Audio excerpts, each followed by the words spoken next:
12 juillet, il est 7h15. On vient d'arriver au temple de Prambanan. On a pris un chauffeur privé pour la journée pour faire Prambanan, un temple hindou.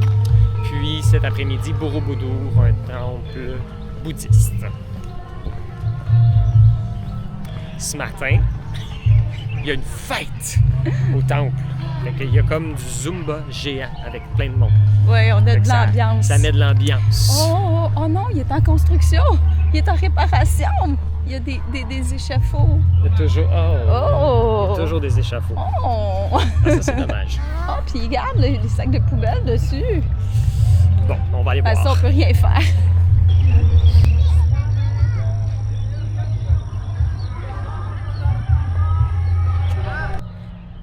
Le temple ici, en fait, c'est un temple de l'hindouisme qui est dédié à 3 divinités, à Shiva, qui est le dieu destructeur, à Vishnu, qui est le dieu protecteur, et à Brahma, qui est le dieu créateur.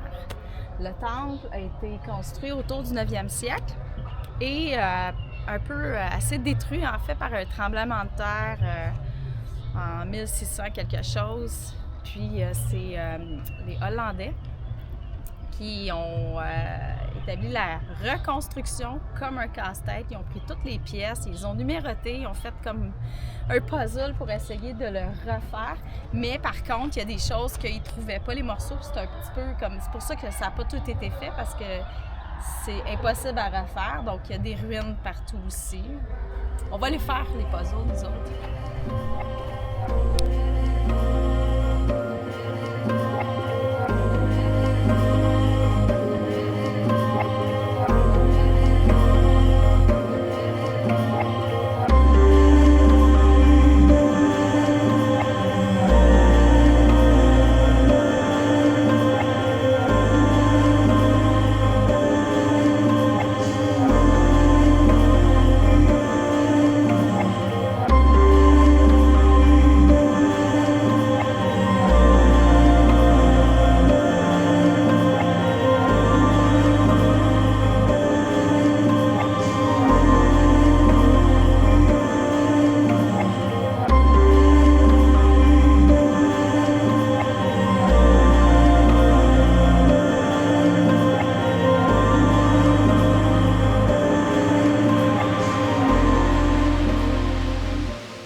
Le temple de Prambanan il est situé dans un parc, donc ça permet de se promener tranquillement pour se rendre à Chandi Sewu Temple, puis qui est un temple bouddhiste.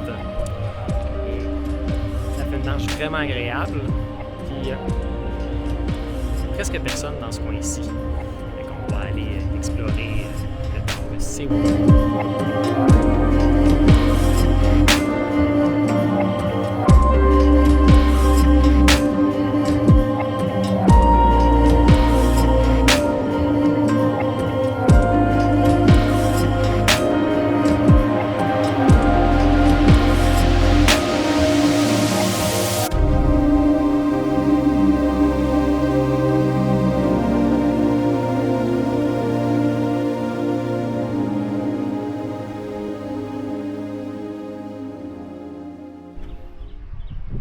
Le temple de Sewu, le temple Sewu, il date du 8e siècle. C'est le 2e plus haut temple bouddhiste en Indonésie, après Borobudur, qu'on va aller visiter cet après-midi.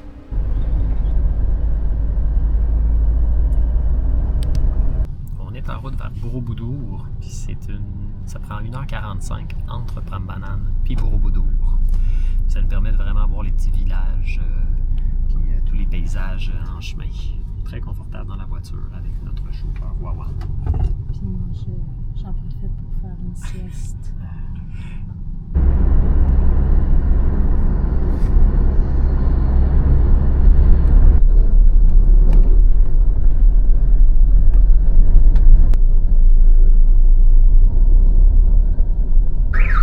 On vient d'arriver à Borobudur. Petit problème de système d'alarme avec la voiture. Non, c'est ça. Je suis pas capable d'arrêter le système d'alarme. On a peur de manquer notre entrée parce que, en principe, il fallait faire la file à midi. Là, il est midi et 6 à cause de l'histoire du système d'alarme qui nous a retardé d'une dizaine de minutes. Il a fini par arracher un fil, je pense. En tout cas, on cherche l'entrée.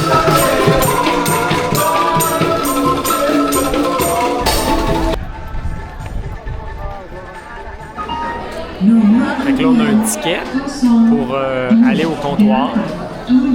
Là, on est rendu à 287. Nous, on est 294. Il nous reste 10 minutes avant notre heure. Je ne sais pas trop comment ça fonctionne, mais là, les gens semblent dire que c'est correct. On prend là un petit cart pour se rendre au temple. Donc, on a réussi à changer nos chaussures. Et là, on nous a donné une carte avec un numéro. Puis, ça va être... ils vont nous appeler pour, dans le fond, qu'on aille rejoindre notre guide pour visiter le haut. Parce que c'est pas tout le monde qui fait le haut du temple. On peut faire juste le bas de visiter le tour. Mais pour aller en haut, il y a une limite de personnes à chaque heure qui peut y aller. Fait que nous, on va aller visiter le haut avec un guide. Fait que la salle d'attente ressemble à ça. On n'est pas tout seul.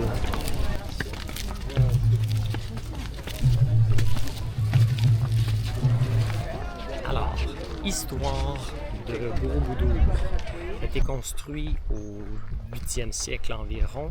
Ça a été utilisé de 800 jusqu'à 1100. Après ça, ça a été un peu oublié, puis laissé à l'abandon. En 1814, il y a un Britannique qui a entendu parler qu'il y avait un temple de caché quelque part. Il a engagé son assistant qui a pris 200 hommes pour aller défricher et retrouver le temple qui avait été enseveli sous des cendres, puisqu'on est à côté du volcan Merapi. Puis, plus tard, l'UNESCO, en 1973, de 1973 à 1983, a réhabilité le site. Puis là, c'est encore un peu contrôlé par l'UNESCO aujourd'hui. C'est l'histoire du temple Borobudur, qu'on dit aussi Barabudur. On a perdu notre guide. Non, on n'est pas tout seul parce que... Tout le monde a perdu le guide. Tout le monde a perdu le guide est disparu. Ou il est parti avec 2-3 personnes du groupe, on ne sait pas trop. Oui, il est parti avec l'autre groupe, il s'en est pas rendu compte. Fait que c'est pas évident comme visite dans le sens où on est très très nombreux sur le site, puis tout le monde veut essayer d'avoir sa photo. Fait que là en ce moment le site est vide, fait que je vais essayer d'aller prendre une photo. Fait que là on sait pas trop, on va visiter sûrement les environs. Je sais pas si on va regarder les magnifiques sandales. La raison pourquoi ils nous fournissent les sandales, c'est pour pas qu'on brise le site avec ce qu'on porte. Fait que même quelqu'un qui aurait ses propres sandales, il paraît qu'il vérifie les semelles pour pas que ça use le lieu, qui est un lieu patrimoine de l'UNESCO. On peut les enlever.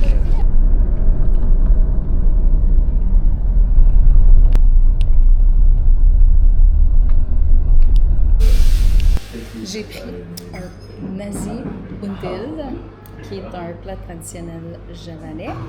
Poulet. Avec riz, nanana. Et ça, aucune idée. Ça va être bon. Bon appétit. Fin de soirée, c'est le temps de conclure cette journée, ma foi, intéressante. Visite de 2 temples, 2 classiques, 3 temples en fait.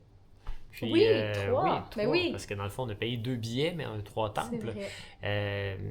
Puis, écoute, le retour du Borobudur, ça a pris quoi, 1h30 presque dans la voiture avec notre chauffeur Wawan.